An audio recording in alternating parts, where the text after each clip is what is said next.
अजय जी मैं आपके पास आऊंगी। सुधांशु जी जवाब दीजिए। आप लोग आग पर उसको और बढ़ाने की कोशिश करते हैं बजाय कि उसको शांत करें। अभी मजा आएगा ना भिड़ो। विनोद जी इतने वरिष्ठ पत्रकार हैं, परंतु इन्होंने किस प्रकार से उसको समझाने का प्रयास किया। जहां एक प्रकार के लोग रहेंगे 40-50 रहेंगे वही रहेगा। मैं कोट करना चाहता हूं मार्क ट्वेली। क्या बात कर रहे हैं? बहुत बड़े पत्रकार रहे, 3 दशक भारत में रहे। क्या हुई? उन्होंने 2019 में द इक्वेटर मैगजीन में लिखा है कि Muslims in the India are the luckiest. क्यों लिखा? उन्होंने लिखा कि मैं 26 साल निजामुद्दीन एरिया में रहा और उस निजामुद्दीन एरिया में सड़क के एक तरफ हजरत निजामुद्दीन औलिया की दरगाह और दूसरी तरफ तबलीगी जमात का ऑफिस था। हाँ ये कर लो पहले। ये मार्क टेली ने कहा है दुनिया में कोई मुस्लिम देश होता इतनी डाइवर्जेंट विचार वाले 2 मुस्लिम फैक्शन को एग्जिस्ट 30 साल तक नहीं कर सकते थे। वो सिर्फ इसलिए को एग्जिस्ट किए कि वो भारत में हैं, तो इसलिए भारत के मुस्लिम इसलिए लकीएस्ट हैं कि वो अपने इबादत में जैसे चाहें, अपने धर्म में जैसे चाहें इबादत कर सकते हैं, सिर्फ भारत में। मगर क्यों? मैं नहीं बताऊंगा। और एक उदाहरण नहीं है महोदय, जैसे आपने कहा तमिलनाडु के दर्जनों उदाहरण हैं। अभी देखिए कितने तो संबल में बंद कर दिए गए थे। काशी विश्वनाथ में बाकायदा प्लेसेस ऑफ वर्शिप एक्ट की बात करते हैं 1993 में मुलायम सिंह ने बंद करवा दी तहखाने के अंदर की जो पूजा थी। अरे मल्लापुरम, धुबरी, बरपेटा, करीमगंज, कहां से कहां अगर देखा जाए, मालदा, 24 परगना, कश्मीर में हजारों उदाहरण भरे पड़े हैं। बस बुलाएगा क्या? मगर उसको जनरलाइज करने का जो प्रयास है। और यहां पर मैं एक और बात भी कहना चाहता हूं कि भाई जहां 100% हो जाते फिर वहां किस बात का झगड़ा? अभी बलूचिस्तान में हुआ, किस बात का झगड़ा भाई? ये पेशावर की मस्जिदों में धमाके किस लिए होते हैं भाई? और भारत में आ जाइए। इस सज्जन को क्या तकलीफ है भाई? बवासीर। शरारे शरीफ जला दी गई। कश्मीर चूंकि मुस्लिम डोमिनेंट हो गया था, किस लिए जला दी गई? उन्होंने कहा जी ये तो वो मजार है, तो ये तो हमारे लिए कुफ्र है। मुस्लिमों की सबसे बड़ी मुकद्दस मस्जिद हजरत बल, उस पर आतंकवादियों ने कब्जा किया। कब्जा करने वाले मुसलमान थे, हिंदू नहीं थे। क्यों? जहां मुस्लिम 100% हो गए वहां लड़ाई शुरू। कारण क्या है? जब आप ये कट्टरपंथी जहनियत की सियासत करते हैं तो पहले वो दूसरों से लड़ेंगे और जब निजाम में मुस्तफा आ जाएगा तो वो आपस में लड़ेंगे। और मैं औरंगजेब वाले मुद्दे के ऊपर सुधांशु जी वो प्यूरिटन इस्लाम, वही मैं कह रहा हूं, वो फिर वो इस्लाम ये है। और इसीलिए इस्लाम के जितने भी तबके हैं, एक तबका बता दें जिसने दूसरे के खिलाफ फतवा न जारी कर रखा हो, गैर इस्लामी होने के फतवे न। और जहां तक औरंगजेब की बात है तो मैं सिर्फ ये कहना चाहूंगा, फेंको फेंको अपनी पूरी शक्ति के साथ फेंको। 2007 में औरंगजेब की मौत के 300 साल हुए थे। आज जो जलसा हुआ था उसमें केवल चंद लोग नहीं आए थे, हजारों लाखों की भीड़ आई थी, जो दर्शाता है कि औरंगजेब के साथ किसने अपने को कनेक्ट करके रखा हुआ है। और जो आपने कहा मुद्दा बनाने की बात, तो मैं सिर्फ ये कहना चाहता हूं बिल्कुल सच है।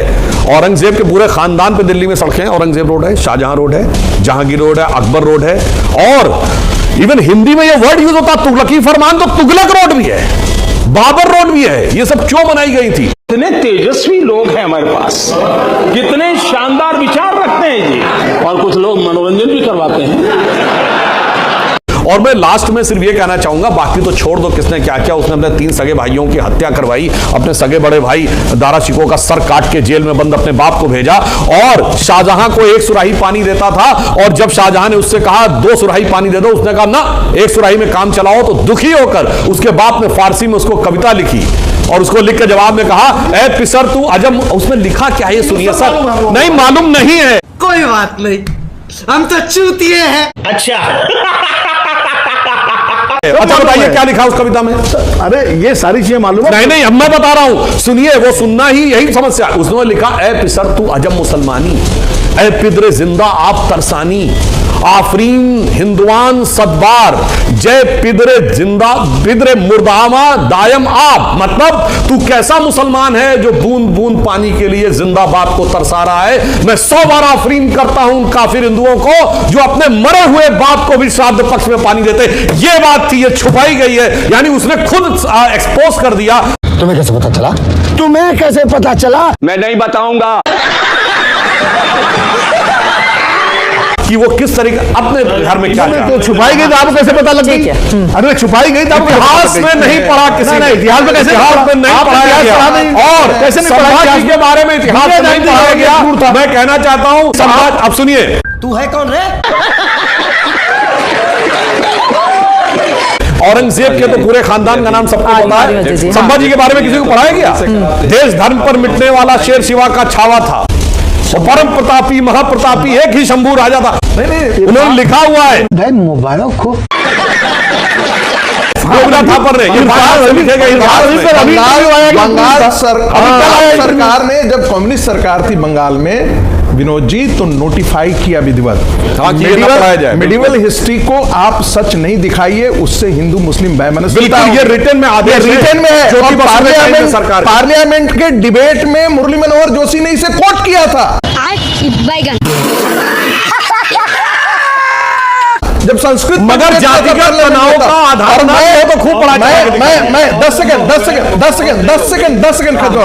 दो लोग राजकुमार जी और अजय जी की तरफ से टिप्पणी 10 सेकंड में बोल दीजिए, 10 सेकंड में बोल दीजिए। लाने के लिए विनोद जी अबे जल्दी बोल, कल सुबह पनवेल निकलना है। होना चाहिए, वही होना चाहिए। हम सिर्फ इतना कह रहे हैं कि जब जब मुस्लिम आबादी बढ़ेगी, ये इस प्रकार की प्रेत छाया आपको देखने को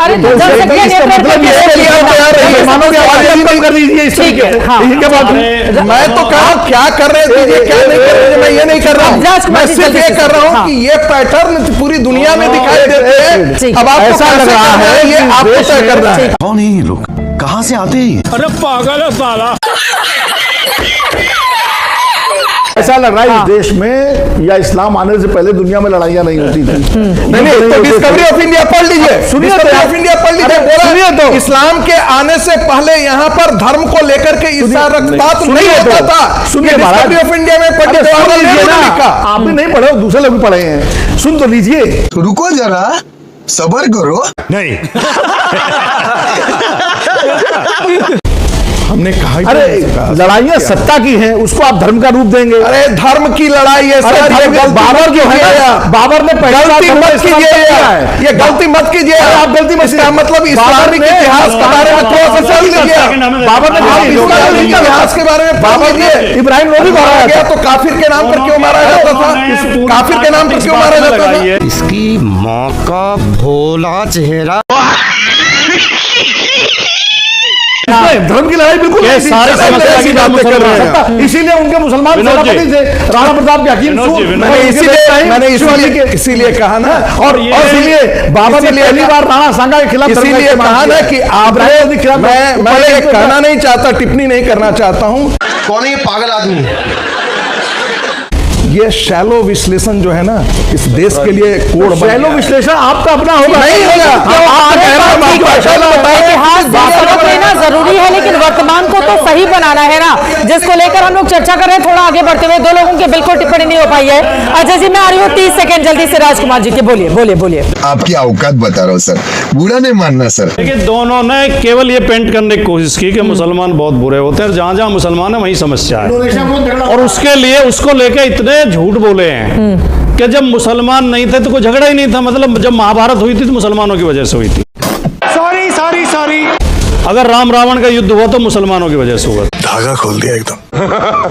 अगर गॉडसे ने गांधी जी की देश के राष्ट्रपिता की हत्या की, वो धर्म युद्ध की बात कर, धर्म को लेकर लड़ाई। जली ना, तेरी भी जली ना। यही तो कह रहे हैं कि मुसलमान से पहले कोई लड़ाई हुई नहीं। फिर ये किसी ने दूसरी बात, आप बीच में क्यों बोल रहे हो? हम तो नहीं बोले आपके बीच में। बेशर्मो, शर्म करो शर्म।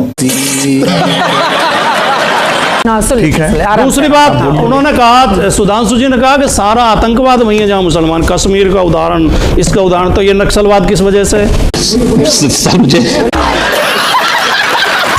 जो नक्सलवाद वो आतंकवाद है या नहीं है? सर, धर्म के आधार पर नहीं है, दोनों के बीच में अंतर है। यही तो समस्या, आप सुनना नहीं चाहते, बस ये दिक्कत है। इंटरप्रेट कर रहे हैं सर, और आप वायलेंस के कई तरीके होते हैं। वायलेंस कॉलेज में पढ़ाते हैं, कॉलेज में पढ़ाने वाला आदमी इतना उतावला, इतना अधीर। ठीक है, कोई नहीं, मैं केवल कहना ये चाहता हूँ, बाप को भेज, तेरे बस की बात नहीं। जितने कारण आपने गिनवाए हैं मुसलमान को खराब बताने के लिए, उतने कारण मुसलमान भी गिनवा सकते हैं। समस्या यही पैदा होती है।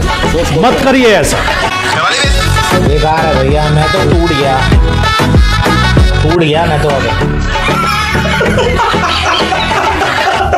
तो दोस्तों, फाइनली अपनी इस वीडियो का हो चुका है दी एंड। उम्मीद है कि आपको हमारी यह वीडियो अच्छी लगी होगी। अगर वीडियो अच्छी लगी हो तो वीडियो को लाइक करके, हमारे चैनल को सब्सक्राइब करके, बगल में बने घंटी वाले आइकन को दबाकर ऑल को सिलेक्ट कर लें, ताकि आगे आने वाली ढेरों रोमांचक और मजेदार वीडियो की नोटिफिकेशंस आप लोगों को बिना किसी अड़चन के प्राप्त होती रहे। तो वीडियो को क्लोज करने से पहले साथियों आप लोगों से गुजारिश है कि यदि आप लोग हमारे चैनल पर नए हैं तो चैनल को सब्सक्राइब कर लेना, और हाँ, वीडियो को लाइक करना तो बिल्कुल भी मत भूलना, क्योंकि आप लोग वीडियो तो देख लेते हैं पर वीडियो को लाइक और चैनल को सब्सक्राइब करना भूल जाते हैं। तो जल्दी से जल्दी लाइक और सब्सक्राइब भी कर लो यार, क्या जाता है आपका, इस पे पैसे थोड़ी ना पड़ते हैं। तो साथियों अभी के लिए इतना ही, मिलूंगा नेक्स्ट वीडियो में। तब तक के खातिर स्वस्थ रहो, मस्त रहो और जहां भी रहो सबसे आगे और फर्स्ट रहो। टिंग।